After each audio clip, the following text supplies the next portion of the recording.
Monday, January 25th. I'm Rim. I'm Scott. And this is Geeknights. Tonight we talk a little bit about tablets ahead of the Apple tablet.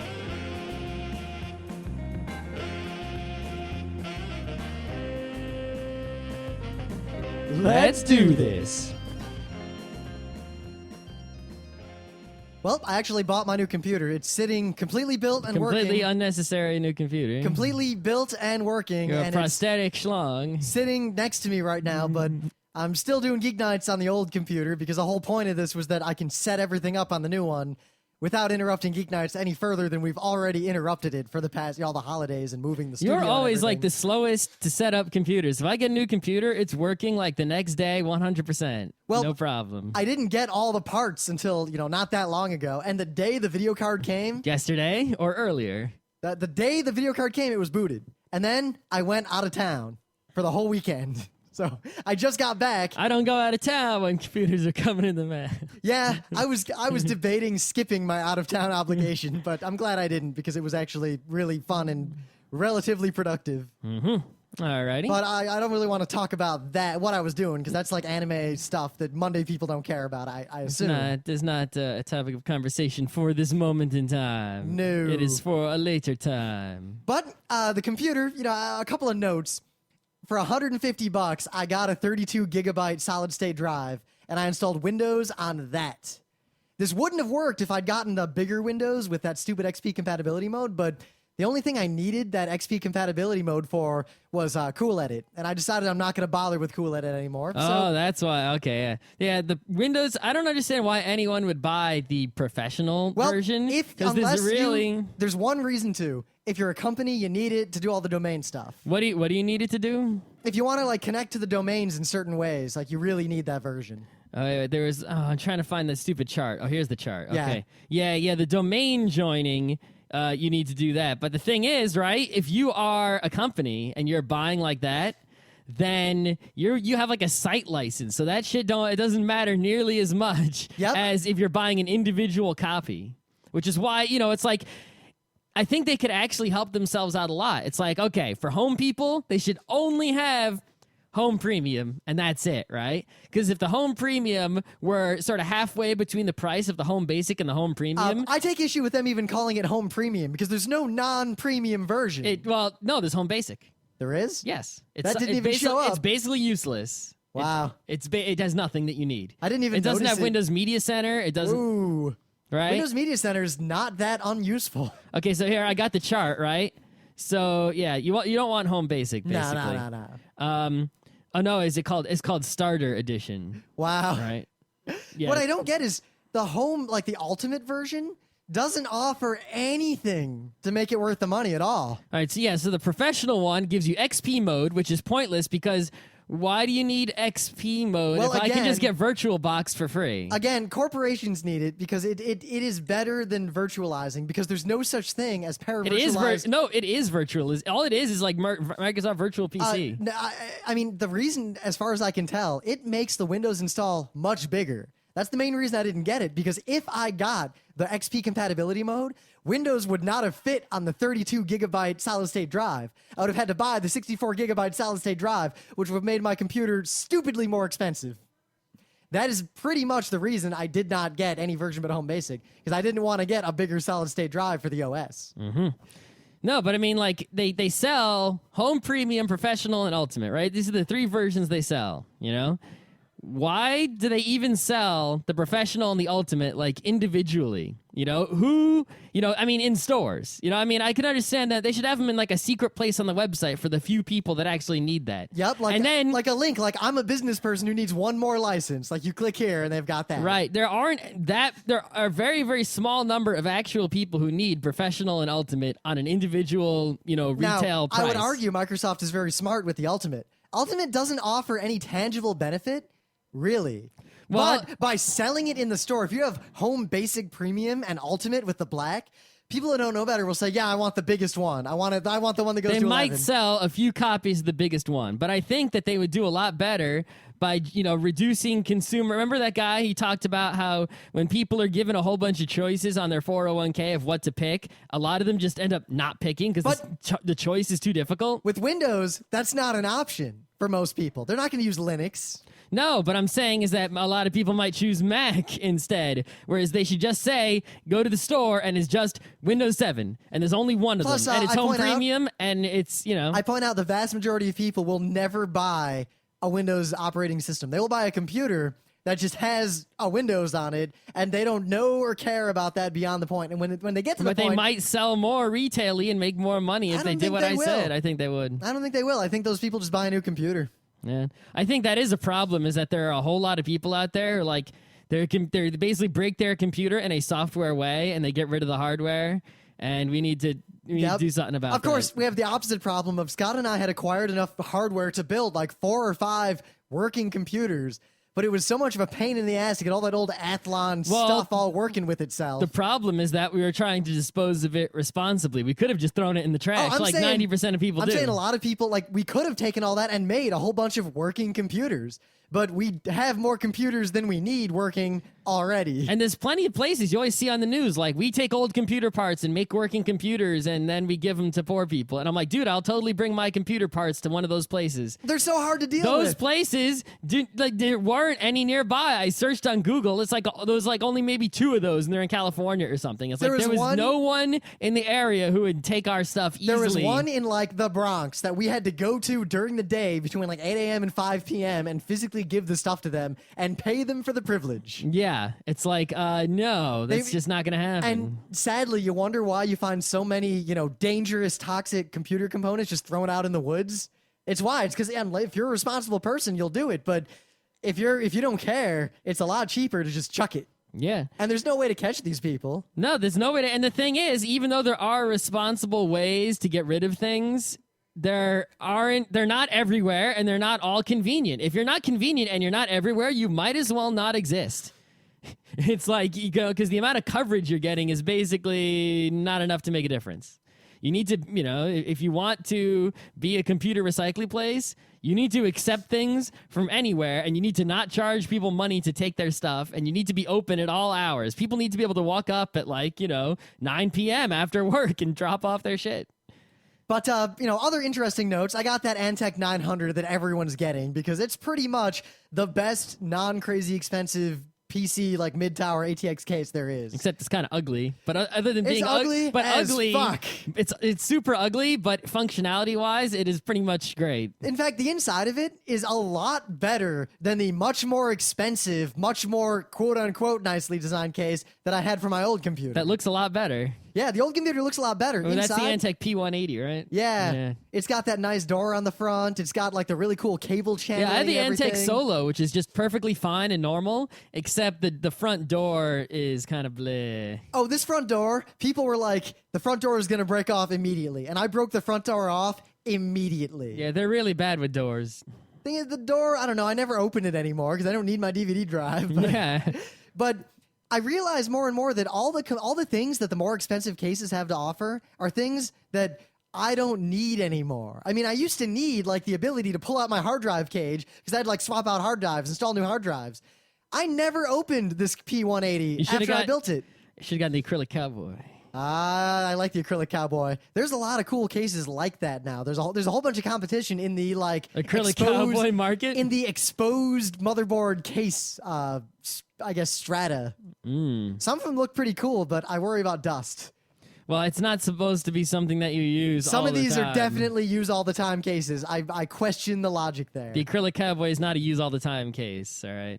But I did go with the GTX 260 as opposed to the 250 for the NVIDIA card. You didn't listen to those ATI fanboys in the forum? All right, kids. And I will say this. Yes, the ATI cards are more powerful per dollar at the price point I was looking at. However, I need it to work in Linux. That's it. And I do not trust ATI for shit in Linux. I've had too many bad experiences, and there is no evidence that the ATI drivers are as good as the NVIDIA drivers in Linux. Yeah, or at all. And I will not speak on that part because I don't know enough about it, and I'm not going to fall on my old man prejudices. Yeah. Old man. But I mean, it's just like, when people talk about these things, they just, all they look at is like these benchmarks and the prices. And for example, right, here's something that I know 100% sure, right? We were talking in the forum also about monitors, right? And of course, people didn't know what the hell they were talking about, except for me, because I know The thing is, when I was researching monitors way back, I agonized over the decision, and I looked at like the specs of the ultra sharp versus the non-ultra sharp versus like some other non-Dell, and I was like, ah. And finally, I was like, you know what? I'm just going to do what Scott did. I'm just going to buy the Ultra Sharp. I'll just buy the nice one because everyone says it's better. And you know what?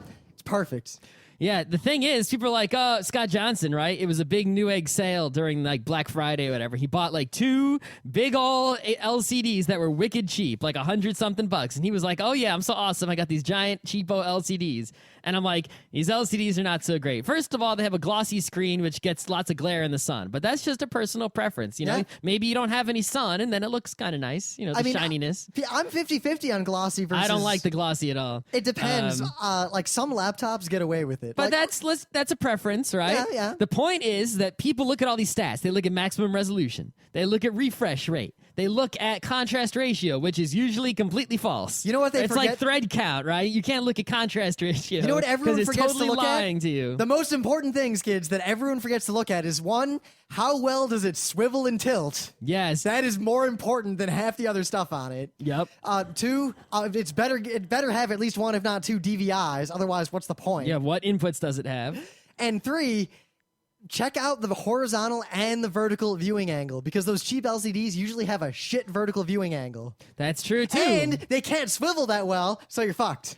But the most important thing to look at is just simply, what kind of screen is it, right? I mean, the thing is, these days, people know, at least tech people know, they know LCD and they know plasma, right? They know the difference. They might even know the difference between like an LCD that uses cathode lighting for its backlights and an LCD that uses LEDs for the backlights. Yep. They might even know the difference when the LEDs that are backlighting it are just on the edge of the monitor or when they're directly behind the screen, which is even better because then you get a nice even lighting and you don't have sort of this messed up kind of contrast going on. Or even the old LCDs. Remember they even have ones passive matrix versus active matrix. Yep. They even have ones nowadays where the LEDs are sort of in an array behind the screen, and if one area of the screen is dark, it'll turn the LEDs off to get a better contrast ratio. The only problem with that is on the edges of sharp things, you might have sort of, artifacting going on. But anyway, what people don't look at is the most important thing is that most TFTs, which is an LCD screen these days that you buy in a computer monitor or even a television,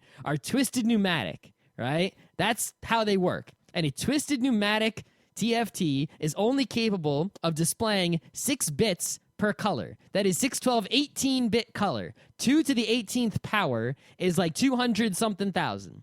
So the monitor is only capable of displaying, physically, 200,000-something colors.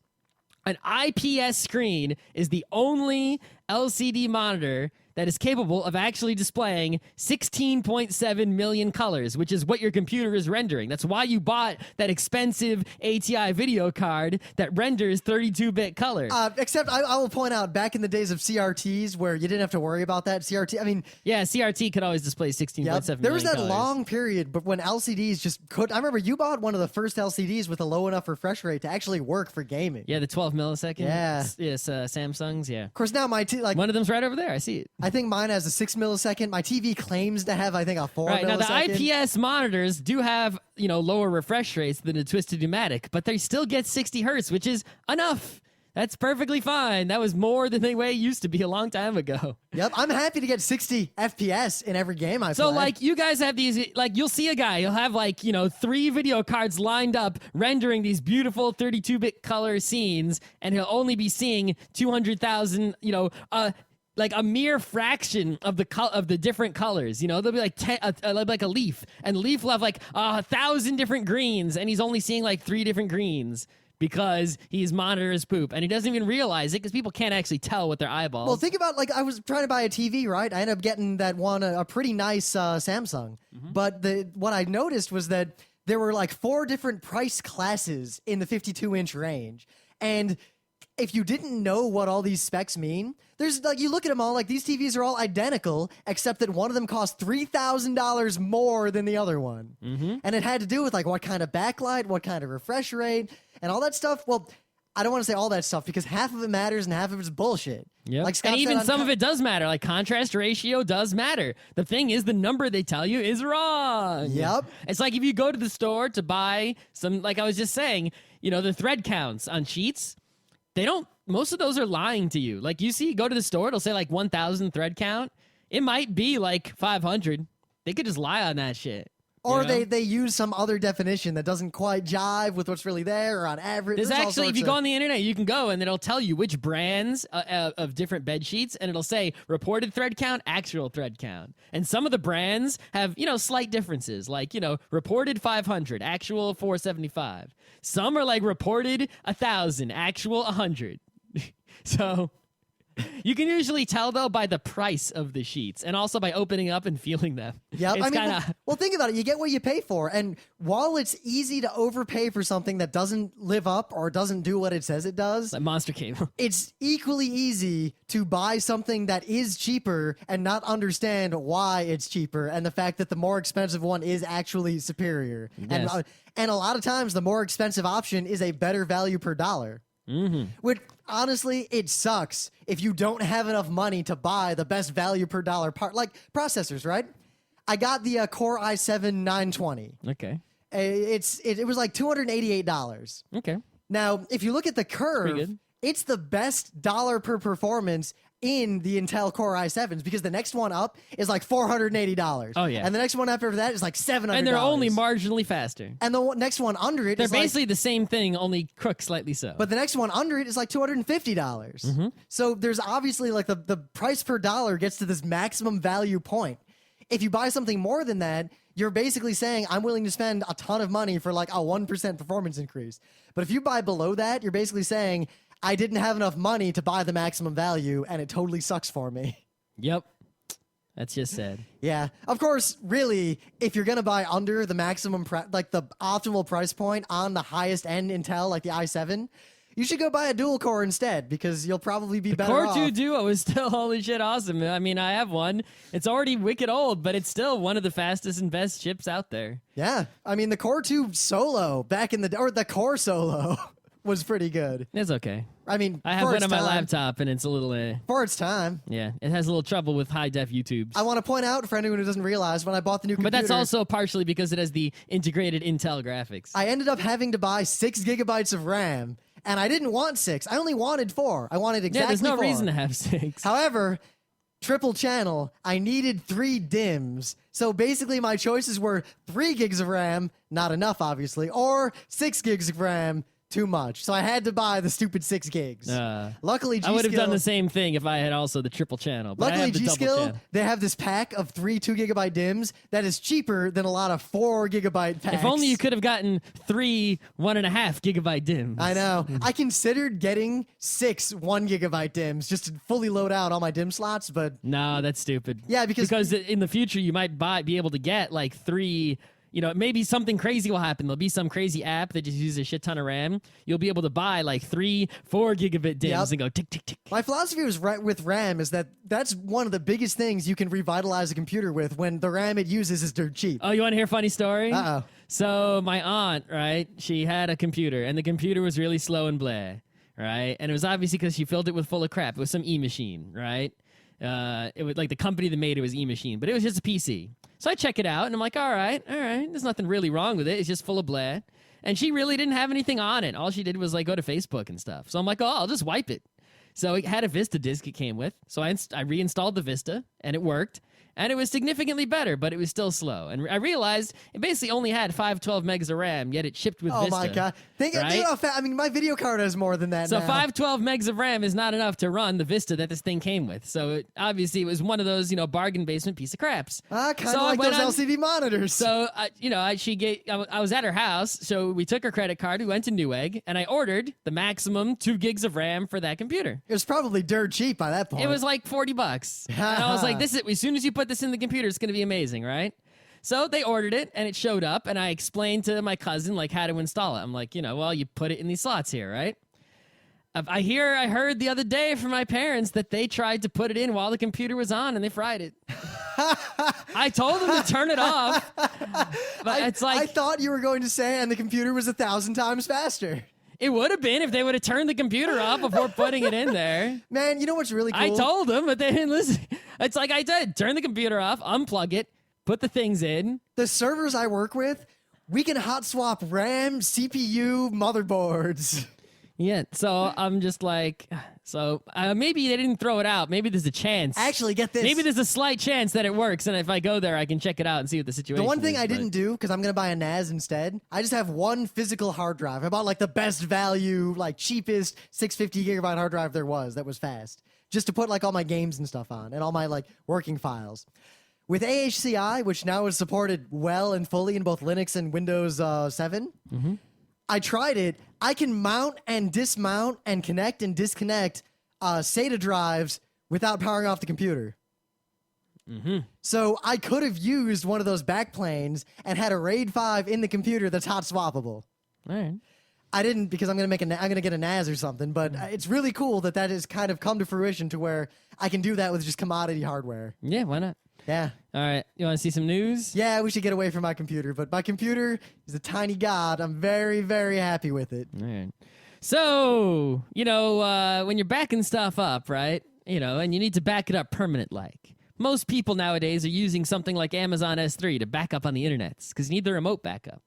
Or maybe they're backing up onto actual hard drives because a 1 terabyte hard drive is fucking cheap as all hell, right? You can just be like, bam, $100, back up a whole terabyte of stuff. Maybe you have some regulatory requirements. Maybe you have to back things up onto an immutable media, like some sort of optical thing, just so you can't change it later. Well, yes. Many people do have these government requirements or perhaps, physical requirements, for their own security desires. They want something to be on a physical thing that they own, not on anyone else's computer, not on some hard drive that might crash, but on a tape or a disc that is permanent that they can then copy and ship one to one place and keep one in another place perfectly safe, and they own it and it's in a safe and no one can get to it. And mostly companies need to do this, not normal people, but companies. And the thing is, many companies do this, with maybe a Blu-ray or something, right? But how much does a Blu-ray hold? Like, I don't know, not that much, really. Like 30 gigs, something like that, right? It's amazing how fast a physical media like that becomes obsolete in the modern day. That's why I don't care about Blu-ray, because it's going to be completely supplanted by digital. Yeah, Blu-ray soon. Blu-ray can have 50 gigs for a dual layer disc. Oh, 200 gig discs are available, right? All right, that's it's like I'd rather buy the 1 terabyte hard drive. Yeah, for like $70. The problem is they're not one. immutable. So, but anyway, so many places though are very old. They still use magnetic tape. I'll just note at least that magnetic tape has a lot of advantages depending on what you're trying to do.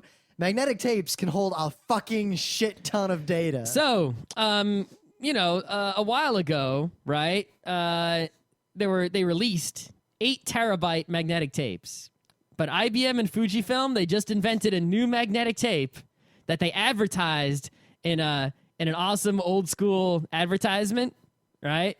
That's all like, Univac magnetic tape. It's black and white. It's pretty cool, right? Guess how much this run reel of this new magnetic tape can hold? You wouldn't, to quote Futurama, you wouldn't ask unless it was either a really, really big number or a really, really small number. So they just invented and are selling 35 terabyte magnetic tapes. Now, think about that. It is rare that there So that's 35 hard drives. Right? So think 35 hard drives. You know what a hard drive looks like. Just imagine 35 of them. Now, one roll of tape, it can hold all that. That is how good this magnetic tape is.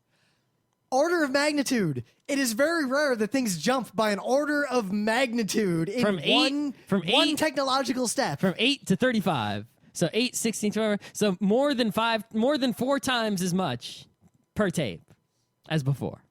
One thing I love in general, you could back up, like, even if you have a shit ton of data, like, a place like where RimWorks might have, you could get a few days on one, or maybe even a few weeks on one of those tapes. It might be worth getting the system that uses them. It's just frightening and amazing and awe-inspiring that just in the last 5 years or so, the technology related to computers has been increasing at there are discoveries on this magnitude on a fairly regular basis right now. And I think computing as we know it within 10 years is going to be almost unintelligible and indistinguishable from what we have now. Like, if you think computers from 10 years ago look crappy, we're going to get to the point to where a computer that's 6 months old looks like cuneiform on a clay tablet. Ooh, they put them in cartridges nowadays. You don't actually need the roll of tape. They just have a tape thing, and you slide it in, and you're all done. It's been that way for a long time. Yeah. In fact, at IBM, we had these gigantic, awesome robots. I'm watching videos of tape reel cartridges at IBM right now. You should find videos of like our IBM archive robots in the warehouses. They basically, the warehouses, they move the tapes around on their own, right? Yep. We also have them to move physical things around. They're cute because if I get in their way when they're like puttering around with something, they'll be like, "Please get out of my way. Please get out of my way. I need help. Please get out of my way." Will they really say, "I need help, I need help," and you have to pick one up and shove it to get it in the new spot? No, these things were bigger than me. They would kill a man. Oh. They were. Then why are they saying, "Please get out of my way"? They should be like, "Get out the way. Get the fuck out the way." Move or die. Some of the warehouse, Bewegung oder wir schlagen sie. Right. So, speaking of advancement like that, this article is just crap, but the article raises a point. I'm copping out here because we've already talked a lot about my computer, so I'd feel guilty bringing up the news. But the fart conversation is kind of interesting. Remember that woman, Amy, she did a TED Talk about prosthetics because she's missing 2 of her legs, and she has prosthetic legs that are better than real legs for running. Yep. And there are more and more articles like this, kind of pop sci or commentary or op-ed articles talking about the fact that, what are we going to do when people get to the point of like electing to have surgery to have a prosthetic that's better than their real body? I mean, are pitchers going to cut off their arms and get a prosthetic? Yeah. Is that legal? Is that like, what's that going to do to sports? What's that going to do to society? Should we allow it? And I just want to nip all this in the bud by saying, yes, it's definitely going to happen. There's nothing we can do about it. And the future of our society is cybernetics and Ghost in the Shell. Yeah. I mean, everyone's always, I took how many classes at RIT that were all about like technology and ethics and the scary cyborg future. And yeah, I took like 10 classes on that. It should have been like a special minor or something. But were you in the same boat I was, where every class, the conclusion in the end was, it's going to advance. It's all going to happen. It can't be stopped. Well, actually, the conclusion of most of my classes was just like, yeah, well, technology itself isn't evil. There's, an atomic bomb just sitting there isn't bad. Just people picking one up and dropping one on someone is bad. Yep. But, it's like, we should always try to invent new science. You just have to use it responsibly and not for evil. And, I think it's more that a lot of people... They beg questions whenever these arguments come up. Someone will the articles always say things like, but it'll be a bad thing, or they imply that it'll be bad that people augment themselves, or are they even human? That's the biggest question. If someone starts modifying their body to that extent for no good reason, are they even human anymore? Well, that begs the question. Is the lady who just lost her 2 legs human? Yes. So if I put on a super leg to be a kicker in the NFL or something, then I am also still human. Human as that lady. That is the ship of Theseus conundrum. If we have Theseus's ship.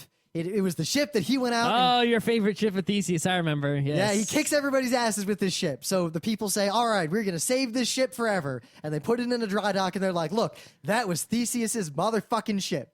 So, 100 years go by, and one of the planks of wood rots because it's an old ship. So to repair it, they replace that one plank of wood.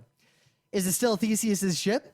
Fast forward 1,000 years, they've replaced every single plank one by one over 1,000 years. Is it still Theseus's ship?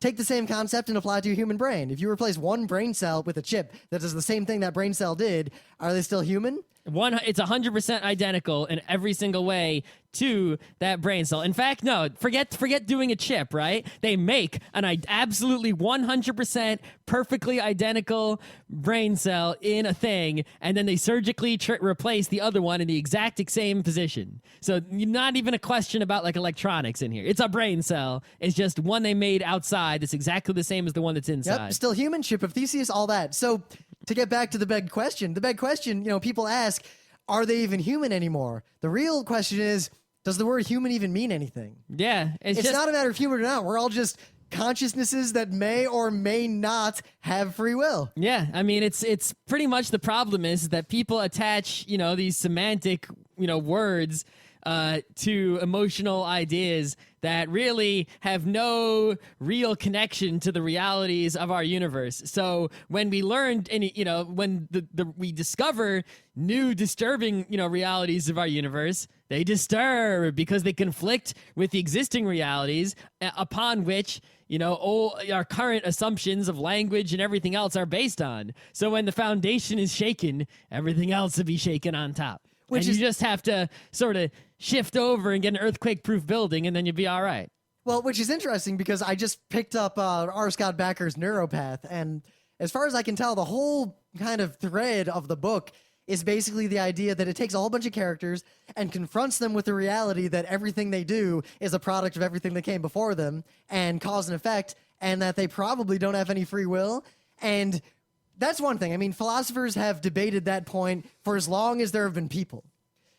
The point this book brings up is, what if you have a world now where science has basically proven all of that to be true? What if you prove that you don't have your own free will? Well, it doesn't matter because things were going to turn out that way anyway, and things will turn out the way they were going to turn out. So it doesn't change. Yes. Knowing it doesn't change it. But at the same time, only knowing for sure that it's not there can change it. Yep, but it raises the interesting question of how does it affect a society? It's like how inventing time travel can't change anything, because if you do invent time travel, you would have invented time travel, and any time travel to the past that could have affected the past before you currently has already happened. Well, unless you have Time Lords that stop you and there's some sort of intergalactic police. But everything that they have done will have already happened. Maybe time is nonlinear and there's just this one long contiguous time frame that follows the protagonist's point of view, and that's the only actual timeline. But then that one is completely not going to. You're never going to. If someone changes something in the past, you're not going to know it. Now you're not going to go.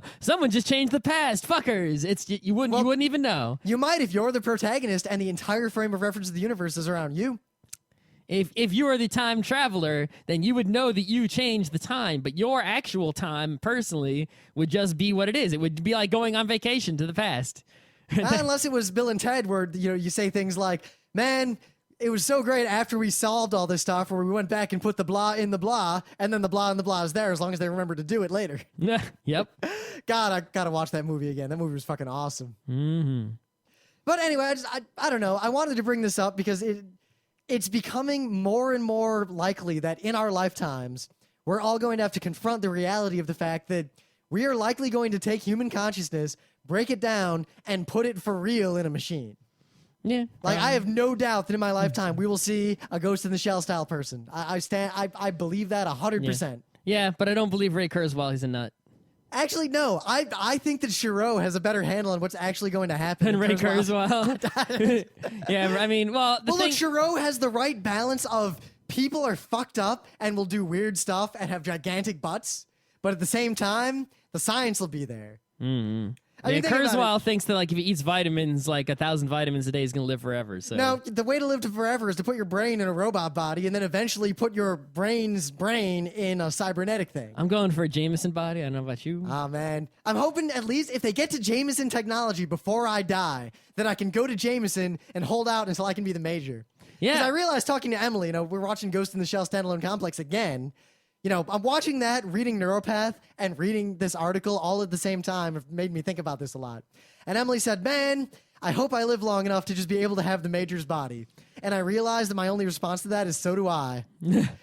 Mostly because I also want the Major's body. Well, here's something I realized, right, just now, 2 seconds ago. It's kind of good that I'm practicing playing some Street Fighter, because you know what?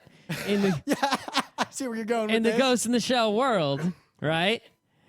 No one can really have the Major's body because it's so incredibly difficult to control that kind of body. It's just really, really fucking hard. And that's why people have Jameson bodies. If you put Jameson's brain in the Major's body, he would probably just stumble around like a doofus if he could even stand or walk. Yeah, the Major is that fucking hard. The Major is only the way she is because she was kind of fucked as a kid and put into these, she lived her whole life. She was in that body since she was 0, so she's an expert at controlling cyborg bodies. She basically plays Street Fighter constantly because it's so so complex. Just walk, let alone do the things she does, like jump off a building or kick someone's ass and do martial arts. She gets to the point of playing Street Fighter on like 10 simultaneous games and kicking ass in all of them. Yeah. So, by practicing Street Fighter and keeping my brain able to do, complex physical coordinated things like that, I am increasing my abilities to perhaps control a more complicated and advanced cyborg body in the future. So maybe I won't have to be in a Jameson. Maybe I could be more like, You want to be in Chun-Li? No, not really. Nah. But, the thing is, in all reality, I would probably be more like Togusa. I'd be like the guy who's just, doing nothing, and I'd be cool because I was the mostly human guy. Nah, except you'll be old. But Togusa is the best guy. Yeah, I don't know. I think it's weird. I've realized that by and large, it's girls who like the Major as their favorite character. And by and large, guys like Togusa, Bato, and Aramaki equally. Aramaki's totally awesome. Aramaki's too awesome. Togusa is the best dude. I think Togusa has the awesome badass, but understated. He's the Hachiroku. Exactly. But Bato has the he. Dude, I should just put my brain in Hachiroku. And Aramaki is just Astro Boy.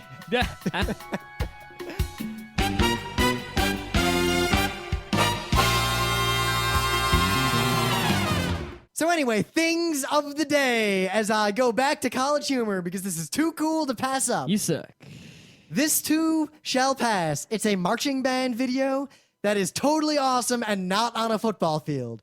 I don't want to say anything else about it other than it is totally fucking awesome. Mm-hmm. Especially when they use the camouflage. And I like things that start really small, especially musical acts.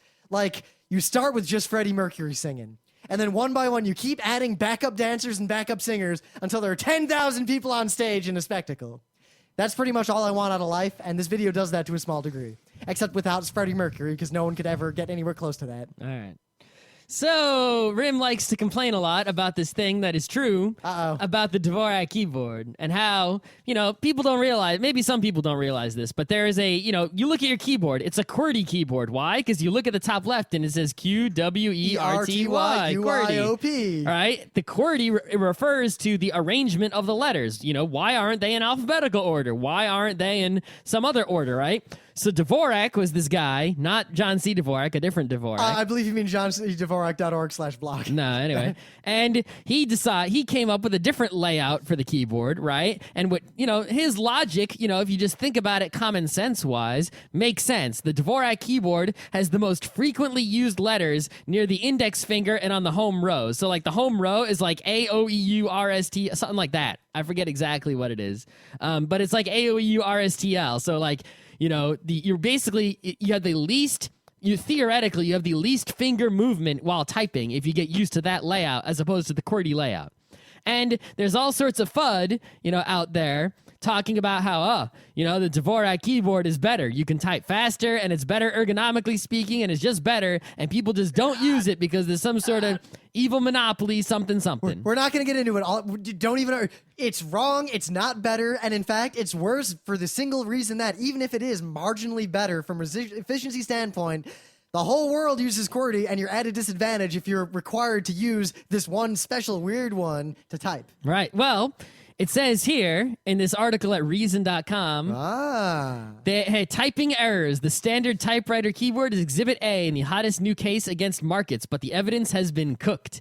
And basically what happens is in all kinds of economic debates, people always talk about, how, whoever's first to market or achieves market dominance early wins, even if they're not superior, because, that, and then the QWERTY is like the example of that, and sometimes they try to use like VHS as the example of that, like, Betamax is better, but VHS won because it was first or something like that. Yeah, conflated though. I mean, Betamax was better in some ways, worse in the other ways. So basically, here's a gigantic article that talks about not only presenting all this evidence that no, Dvorak isn't actually better, but B, this whole market theory of first to market or first to market dominance is complete bullshit and better things do win quite often.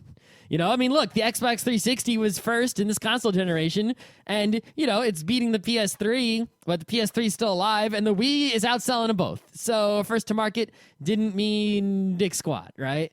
So check out this article and learn some stuff, and do not use a Dvorak keyboard, and anyone who uses a Dvorak keyboard is not your friend.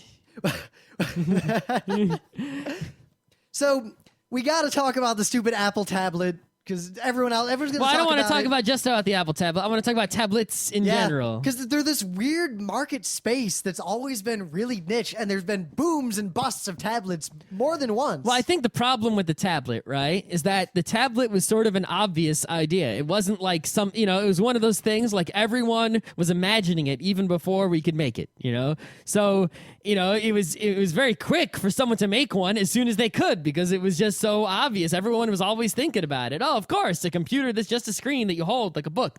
Duh. So, they finally made some. Well, actually, they've made them for a very long time, for as long as they'd have touchscreens. And they've had, different varieties of resistive touchscreens for quite a while. They were just sort of expensive and difficult to get, but they were around in like the 90s. You can get a touchscreen. They existed.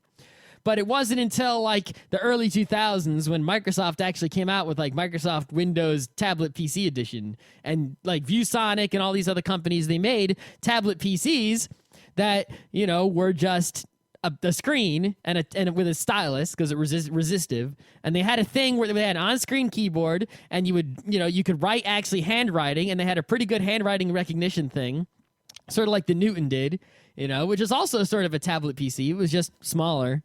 And the thing is, these things kind of sucked because, well, the battery life was poop because, laptops were also poop in those days. Yep, the touchscreens were nothing like modern touchscreens. No, they were terrible. They were terrible touchscreens.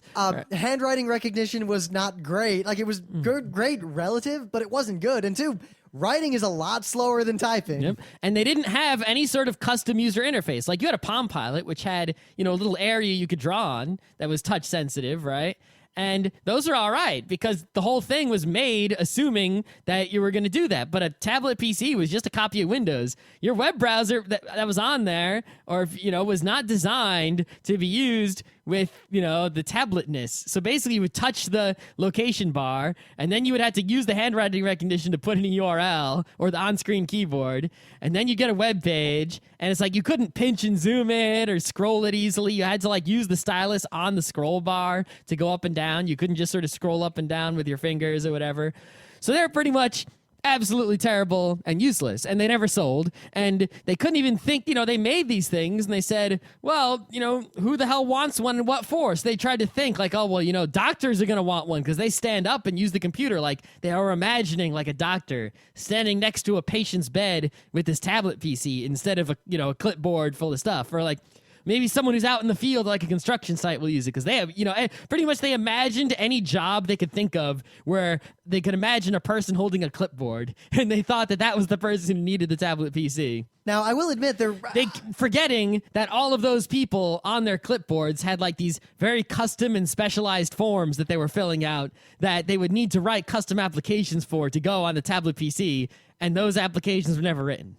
Yep, plus the fact that a lot of the data entry stuff in like hospitals or construction sites or anything that they did have on their old like Unix like terminals connecting to a mainframe, they weren't going to hire anyone to write any custom software. And also, if you think about it, right, a doctor takes out a clipboard and he's got a lot of stuff to write on there maybe. It's going to take him a lot longer to write it with, even if you're good handwriting nation in virtual keyboard versus, doctor scrawl on the piece of paper, right? So the tablet PCs were just completely terrible for everyone. Well, I think straight up, the way to analyze this is look at the modern market.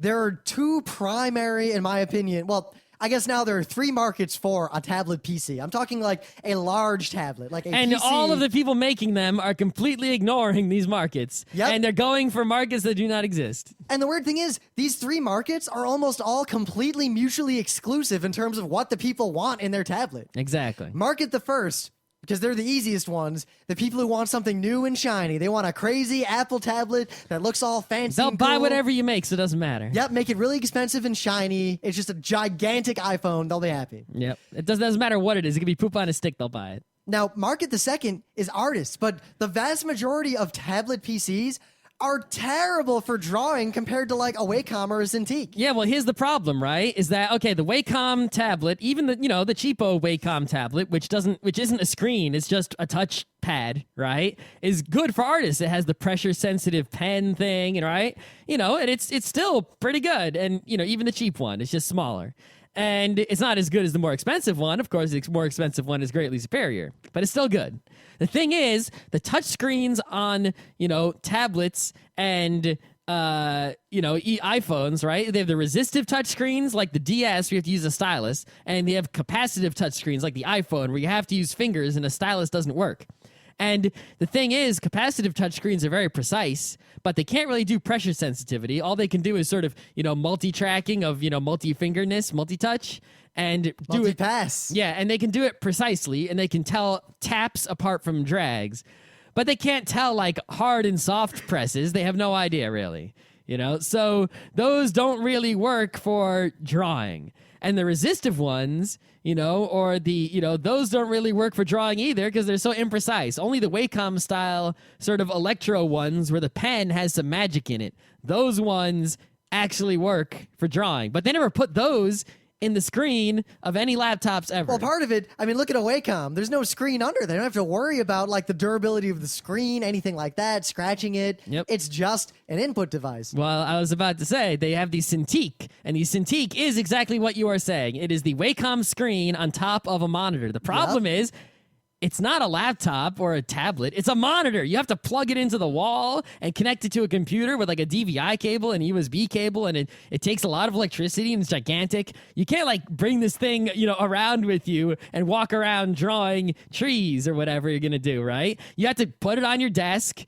and it's your monitor. It's gigantic, it's heavy, it's expensive. And I really don't understand why. There really isn't a technological reason they couldn't put Wacom screens, on a laptop. It can totally be done, and they just don't. Well, the one argument at least is that things like Photoshop, a lot of the software you would use if you're drawing, is, pretty heavy footprint relatively, especially, manipulating large image files, that sort of thing. You can make they have laptops, Core 2 Duo, 2 gigs of RAM. Solid state drive. You can put a Photoshop on there. It wouldn't be as light as my Ultra Portable. It'd be like a normal 15-inch laptop. Yeah.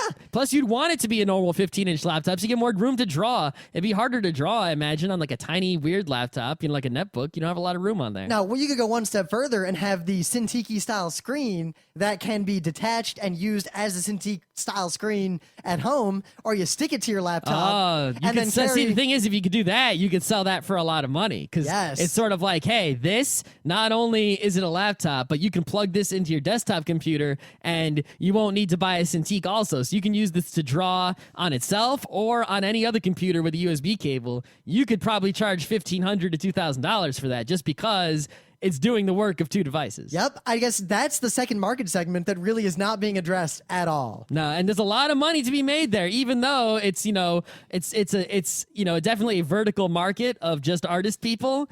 There's enough of them out there, I think, that if you made a product that just blew everyone away, you would pretty much sell one to every single one of those people, no matter what. And plus, it'd be kind of one of those obligatory purchases for people in certain markets. Yeah, you might even have like situations where it's like every film, every like animation school, every like art school is gonna have to have these for their students. Yeah, like kids who are going to art school, they would all, it's like, well, which computer should I buy going to art school? Well, duh, the only one that's actually an art computer. Now the third, that's obviously the one to get. Market segment, probably be the easiest one to make a profit on, are the doctors, the construction people, the business people who basically need portable, rapid, I am walking around data entry. These need to not run Windows. They need to run a proprietary operating system or something built on Linux that has a very customizable plug-in style interface for data entry. Well, I think the way to make money... They got to be cheap, they got to be durable, they got to be extensible, and you got to get a bunch of third-party vendors on board to make stuff for them. Well, I think the way to do this, actually, is not to make a tablet platform, or maybe at least not publicize the fact that it's a platform, but instead to make custom devices. Sell, Dr. Pad, and you just... It's called the Doctor Pad, and it has hospital software on it already, and you sell it as part of a system because you're providing IT to hospitals. Yep. And you don't actually sell it, on Newegg or whatever. It's companies go around and make sales calls and try to sell this whole system to companies. There are a million things like this now. Of the But they're terrible. They use these custom non-tablet, just horrible to use devices. And it was easier for me when I worked at that hospital back in the day, when I was trying to do an inventory. I walked around holding a laptop that was open, typing. I actually think, Apple basically only makes products for, consumer stuff. If there was another company that came out, I think there's even more. You can make Apple actually, I think, would make more money if they stopped making consumer devices altogether. Just like, well, poop, forget that, right? Maybe, keep the iPod division open. And what they would do is they would just go to different vertical markets and basically make a well-designed product, because there are no well-designed vertical products. And they would just dominate every vertical market one at a time by introducing a well-designed, market-dominating thing into each and every one. And the best part is... And the money you make there is enterprise money. That's not like, $100 iPod money. This is like $10,000 a piece money you could make. They could do the same thing that Mobling and Nintendo do. Once you capture like 2 or 3 of these vertical markets, there's so much overlap in what each market requires that you basically did most of your work already, and you could have a fairly small development team. You've already made Doctor Pad and Dentist Pad, so you can make... I kept thinking of fake doctor things like chiropractic and homeopathy. Yeah, basically what you would do is Apple would spawn off a new company for each market. So they would make Apple Med, and that would only make Apple's awesome design devices for medical verticals. And they would be like Apple, something else. Well, like one example, charting. Once you make Apple Restaurant, and it would just be like, Apple point of sale machines for restaurants with the whole, once you make the charting is the hugest thing in hospitals. That's hard for people to do reliably, especially with technology. If you made the charting technology work, there are like 10 separate vertical markets you could take over with that alone. Yep.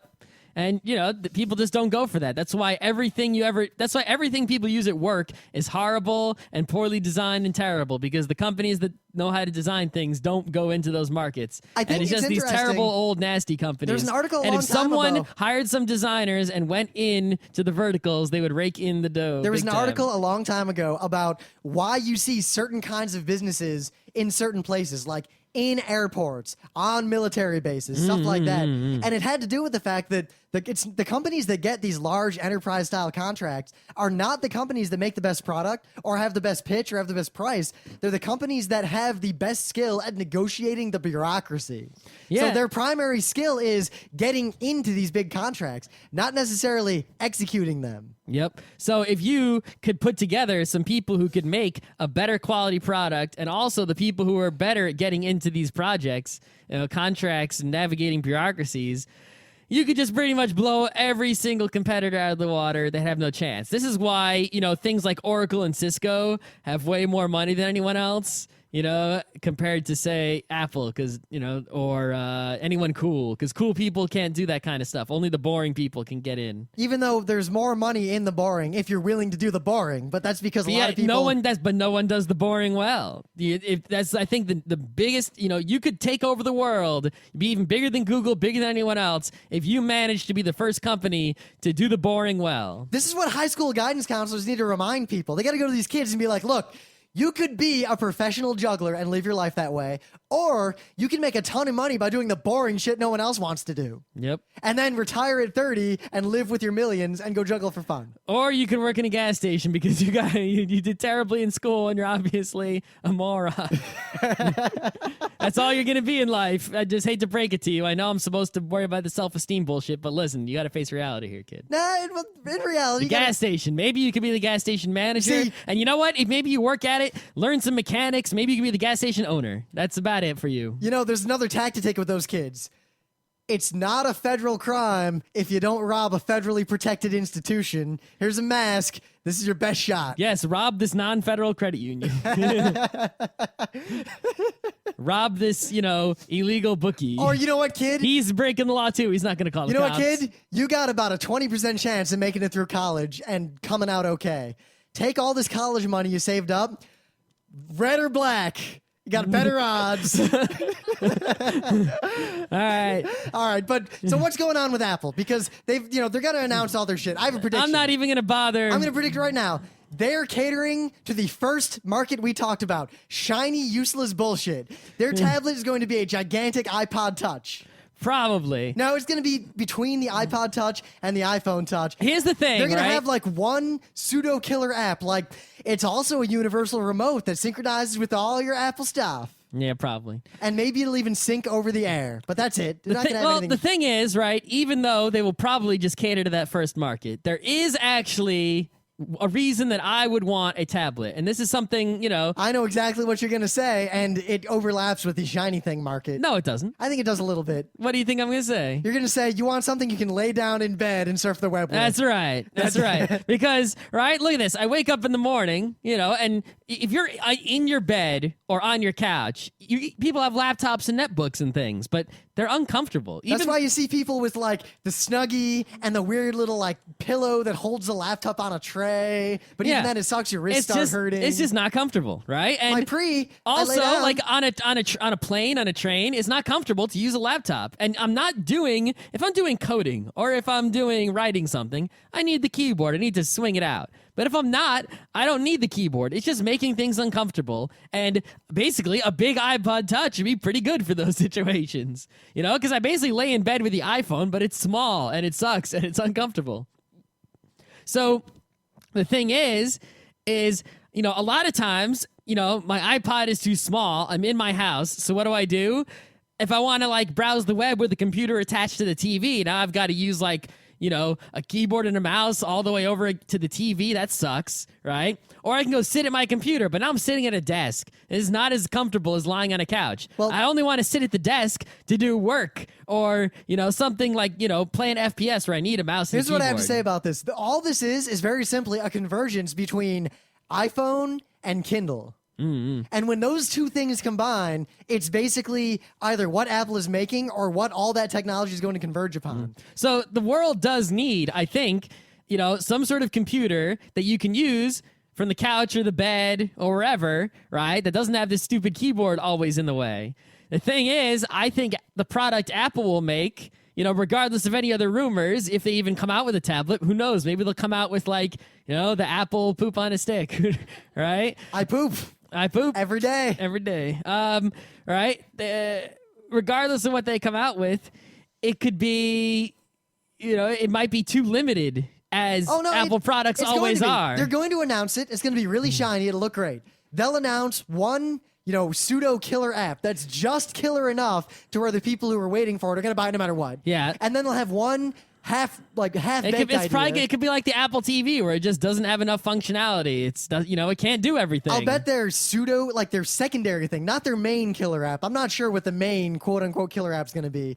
I think the secondary thing is they're going to have some sort of like e-reader, like it'll do what a Kindle does, but you can do it in bed. They'll be like, well, it reads books and magazines in full color and has a great, touchscreen user interface for doing so, and all those books and magazines cost money and are DRM. It'll probably it has a web browser, but the web browser doesn't have Flash. It'll probably run iTunes natively. And it'll like do all the media stuff natively, but also sync up with all your Apple stuff in your house. Yeah, it's just going to be like, well, it can do all this cool stuff, but only if you have other Apple stuff and only if you buy movies on whatever. And it's, if it's too limited, it's probably going to have this great interface and it'll probably theoretically have all that awesome functionality that I want. It's not going to be there yet. But all that awesome functionality will probably be missing a few things that annoy the hell out of everyone, like no copy paste. And you know what they're going to do? And it's only going to really work 100% perfectly if everything in your house is Apple. They're going to wait. Buy all your media from Apple. They're just going to wait until a competitor appears that does those other things right, and then suddenly all those features will appear like they always do. Yeah. See, I'm hoping, right? I'm beginning to gain more hope that there are other companies that can actually come out and design something, as well as Apple has designed it, while also providing all of the necessary functionality. If you looked at how Boxy totally shredded the Apple TV times a billion, right? The thing is, Boxy's actually probably selling more Mac Minis than Apple is. But their Boxy box should actually do a lot to stop that, right? And the Roku, not a bad user interface either. Yeah, they split out the Roku Xbox too. 360, Windows Media Center, pretty good, right? I'm glad I got the original Roku. Now they have like the non-HD version, the HD version, the 802, like all these different versions. Mm-hmm. Mine, because I got it originally, is cheaper than the biggest version. It has everything that one has except 802.11n. Yeah, I think, so... We'll see what happens here, but I definitely, I am sort of looking for a computer that I can just use from the couch or the bed because, I have no interest. People always think about this tablet like bringing it places. I would only probably bring it if I was going on a trip, to read stuff on a plane or something. I would probably never bring it, to I wouldn't bring it on the train. Yeah, to I wouldn't work bring or it to anything. work or around town. I would only bring it. Even the only reason I don't buy a netbook and carry that everywhere with me is because I own an ultra portable that's not that much bigger than a netbook. Yeah. But yeah, I definitely am looking for a way to like read some websites from my couch as opposed to having to go sit at my desk all the You're time. gonna have to which wait. Is It is going to be. I predict about a year. Read and a some half. webcomics from my couch. Read comics from my couch, which I can do already, but non-paper comics. It's going to be about a year and a half before what you want exists. That's Yeah. my prediction. But I am looking for it, and you know what? There is a very, very, very, very, very tiny chance that maybe Apple will just be like, "Yeah, we made this totally awesome open tablet platform with the." It's going to fall short in the exact same distance from glory that Nintendo and Apple always do. They come just high enough to where you want it, but not high enough to where it's good enough to do what we really want it to do. Yeah. Also, it seems that a lot of rumors are pointing heavily towards some sort of, cellular connection, right? So that it'll connect to AT&T or Verizon or something. Well, that's another and Apple then Nintendo hallmark. They've solved the wrong problem. They'll subsidize the cost of the tablet, and you just pay like $30 a month so that you can, right? It's like, no, sorry, I really have no interest in having this connect to the cell phone network because it's never leaving my house ever. Right. They've clearly. I have no interest in getting cellular data to it because anything I want to put on it, I'll put on it with a USB stick. Like I'm saying, Apple and Nintendo will very often solve the wrong problem, and everyone forgets what their original problem was. Yeah. They just whatever. They bombed the wrong place. They bombed the wrong place. So my prediction is I will be disappointed, and sales are going to be really high for this thing. It's probably going to sell out, whatever it is. I don't know about that. My prediction is it will be about equal to MacBook Air, right? It's going to be sort of like, whoa, it's incredibly thin, and there's a few things that are really cool about it and interesting, and whoa, look at that. There's a feature there and a piece of software there that I really wish I had. Those few things are awesome, but the whole package, too much money and or has things I don't want and is not really something I'm going to buy when you sum it all up. Here's what's more interesting. This doesn't matter to Apple. And it's going to be too closed. This doesn't matter to me in regards to Apple. What this is causing me to do is not go out and buy it or whatever. The fact that this is coming out is causing me to not buy a Kindle or a Nook because I realized after they announced this that all these technologies are converging, and I'm not going to buy any product in any of those lines until they converge on some sort of the thing that is a Kindle and is a tablet and is all these things and never leaves my house, and I'll put 2 of them in the library, and that's the end of it. Yeah, I have no plans to buy any of these things. That is the product I will buy, and it will come out in about 1.5 years. If you had not noticed, I have not bought or planned to buy any of those things either, because I need openness. I need, I can't. Well, the technology's not It's mature. like, look at this, right? The iPod, right? The iPod is the thing that Apple needs to learn from, right? Because they made it, so they should know that the only reason the iPod succeeded, right, at all, is because it could just play fucking MP3s, right? If the iPod could not play MP3s and was limited only to the DRM'd music files in the iTunes store, the iPod would have been a bust. It would have not gone anywhere. Nobody would have bought one ever. It would have been been flop, right? But now, when they make something like, the iPhone, oh, well, you can only make apps that we approve. It's like you realize if you made the iPhone so that it could just run any app, Android and Palm and BlackBerry would basically all be at 0 now, as opposed to slightly competing with you and ganging up on you and such. It's like, oh, we're doing just fine. We sold a bajillion apps. It's like you would have sold, and they think, oh, well, if we would have made it open, we wouldn't have sold that. No, if you would have made it open, you would have had 100% market dominance. Well, I can sum this up really simply. Unless you have money to burn, never buy a technological gadget-style product when it is clearly on a convergence course with some other product in the same line. Because whenever there are 2 products converging, the point at which they converge is where you want to be, because that is where suddenly all this functionality opens up, like Web 2.0, when suddenly the social stuff merged with the static pages, merged with the hosted cloud stuff.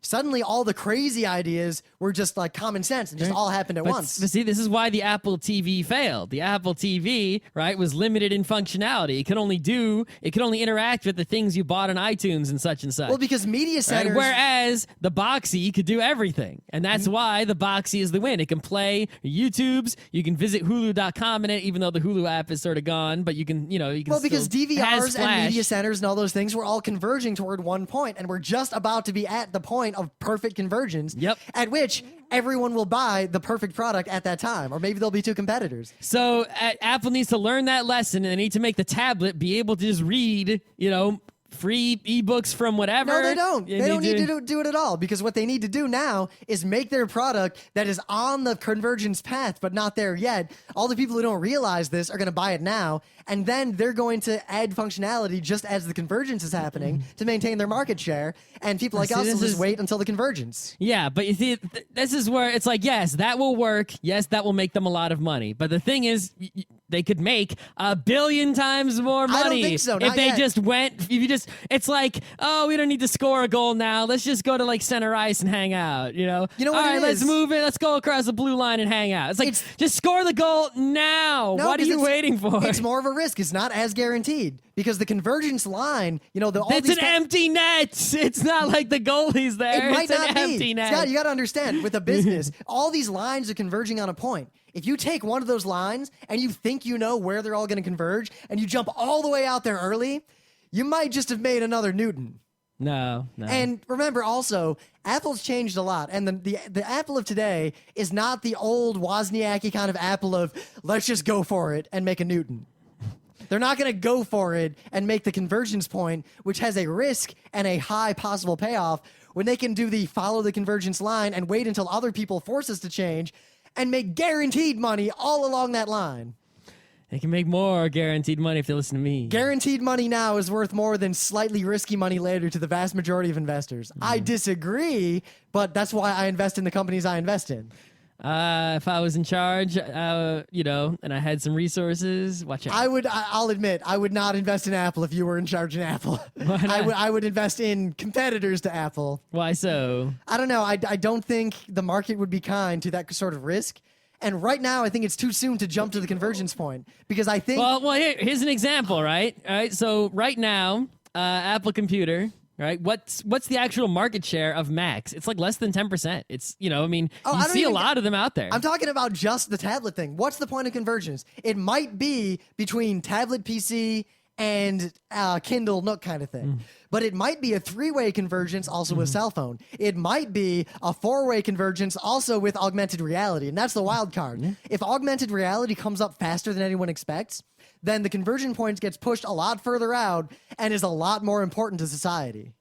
I mean, if Deno Coil happens, like not too long after the conversion point that Apple would jump to if you were in charge, Apple's fucked at that point, because they've made a future Newton and it's totally made obsolete 10 minutes later by Deno Coil. Yeah, but I mean, it's like if someone else is working on that already, it doesn't matter what you make now, because the tablet they release now, whether it's good or double plus good, if Deno Coil comes out tomorrow, it's fail either way. That has nothing to, that makes no difference. I like how you say something like double plus good, especially thinking back to old Apple advertising. Yeah, what do you think I'm doing here? Stop. But yeah, I got you. I don't know how many people would have caught that out there. Don't if you give it away, it just ruins it.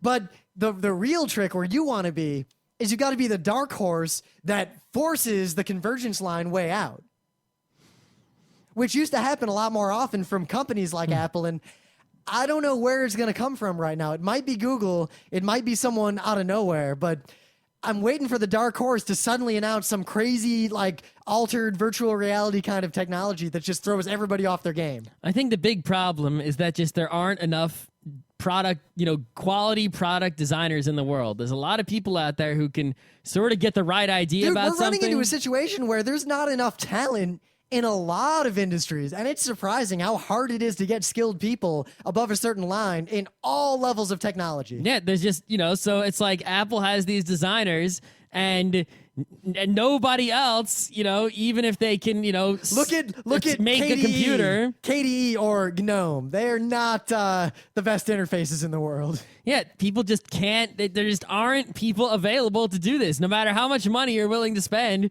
It's like all these people already have jobs working at places like, Palm and Apple and wherever, and you just can't get a designer. They do not exist. There aren't enough of them, and they're, even if you have $1 bajillion, they're not going to switch jobs, or, it will take so many $1 bazillion to hire them that you can't get anyone else.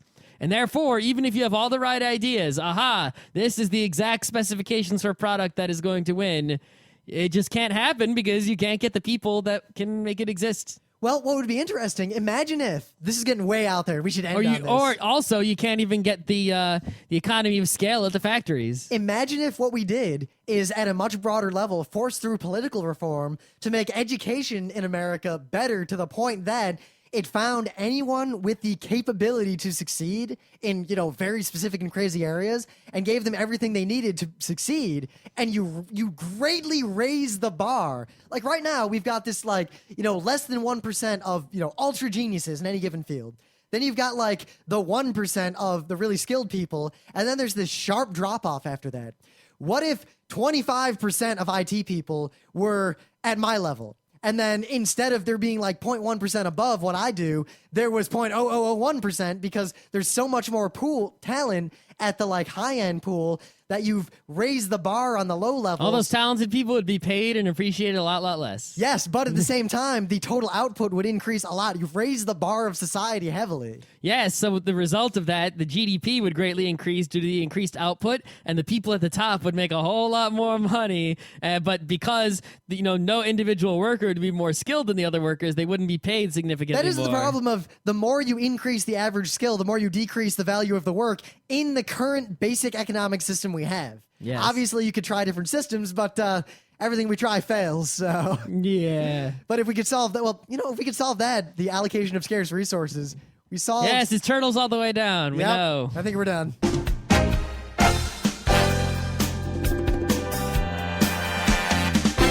This has been Geeknights with Rim and Scott. Special thanks to DJ Pretzel for the opening music, Kat Lee for web design, and Brando K for the logos. Be sure to visit our website at frontrowcrew.com for show notes, discussion, news, and more. Remember, Geeknights is not one, but 4 different shows. Sci-Tech Mondays, Gaming Tuesdays, Anime Comic Wednesdays, and Indiscriminate Thursdays. Geeknights is distributed under a Creative Commons Attribution 3.0 license. Geeknights is recorded live with no studio and no audience. But unlike those other late shows, it's actually recorded at night.